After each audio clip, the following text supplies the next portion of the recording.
Good morning, ladies and gentlemen. Welcome back to the Shadow and Sun Show, and welcome back to another Urshurak review. I made it through another couple of chapters. Mind you, I got a little distracted with doing some other things. And I'm not going to rush through this. I'm enjoying it. I want to take it slow, and hopefully you guys are still following along out there in TV land. And if not, I can't blame you. It's the holiday season.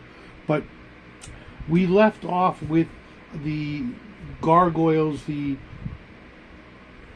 minions of Torgon, moving toward the group, the party, as it were. Now, mind you, gargoyles here are very different from what you probably imagine. They're actually called Vildarone in the book, and they don't have wings. They wear heavy armor and big swords and ride on horses, and I'm like, I call them gargoyles, right? Unless that's just like a kind of like a nickname that the free peoples call them, because that's what they look like. But I would have just, anyways. In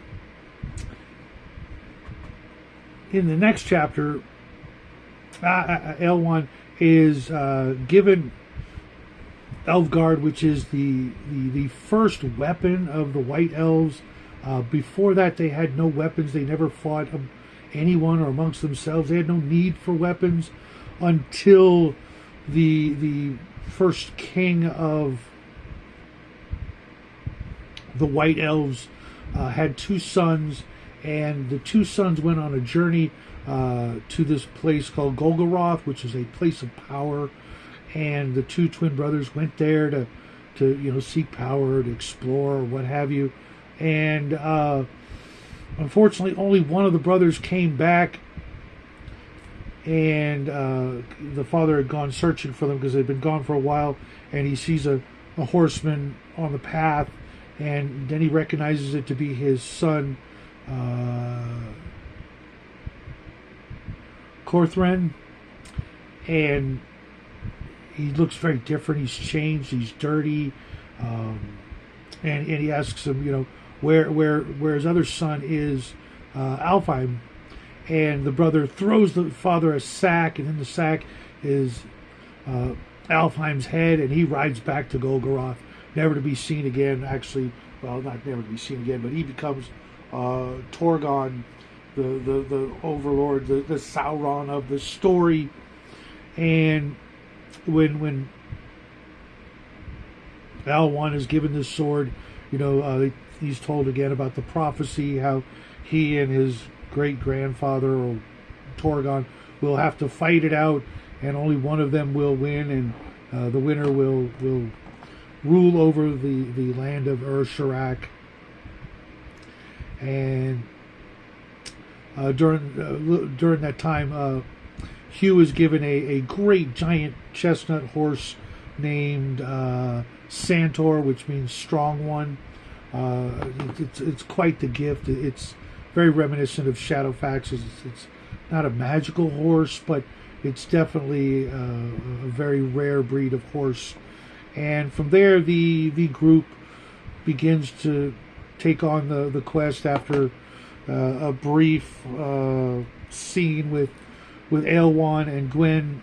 They've become lovers, and during that scene, Elwon remembers how he and she met. She's a brown elf, he's a white elf, and when they were kids, they were brought together, and she matured a lot faster than he did, and begun part of his training to be the chosen one. And through the course of the 20 years of them growing up, they fell in love and declared their love for one another, and someday they'll get married and have little baby beige elves, I guess. I don't know.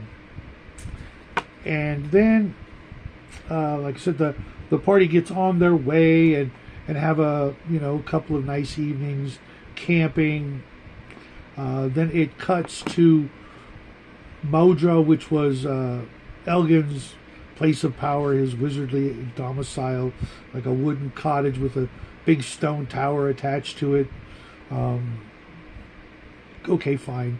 But then the Vildrone, the gargoyles bust into the place looking for any of the group, the heroes, and finding nothing except on the stairway, one of the leaders of the gargoyles sees Elgan there for a moment, blinks, and he's gone. He gets all pissed off and says, "Torch the place." They're going to leave and continue the search elsewhere for our heroes, and they throw torches and burn the place up. But then when they leave, Elgan shows up, snaps his fingers essentially. The fires go out and the house is back to normal. And that's where I left off, because the next chapter I read a little further and it introduces a whole bunch of new characters. I'm only like 60 pages in, but as you can see on the cover, we've already met the dwarves. We've met Hugh over here. We've met, where's that little fuzzy bastard? Over here, the Gorpy. Still hate the character, but not as much, They try to make him seem less.